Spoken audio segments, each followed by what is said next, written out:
Welcome to this quick guide on how to register your restaurant on Chowdeck.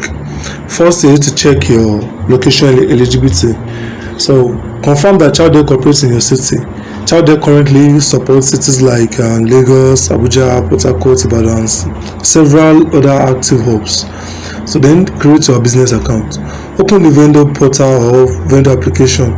Select restaurant as your business type and enter your primary email, phone number, and restaurant's name to sign up. Submit verification of business details such as your CAC details, your tax certification number if you have it available. Upload your menu like your food items, your prices, then upload clear and high quality pictures for each dish so customers know what you offer. Lastly, sign the contract and wait for activation. Review the Chowdeck vendor agreement sent to you.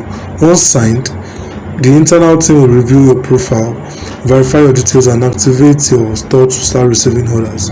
Thank you for watching and wish you all the best in growing your food business.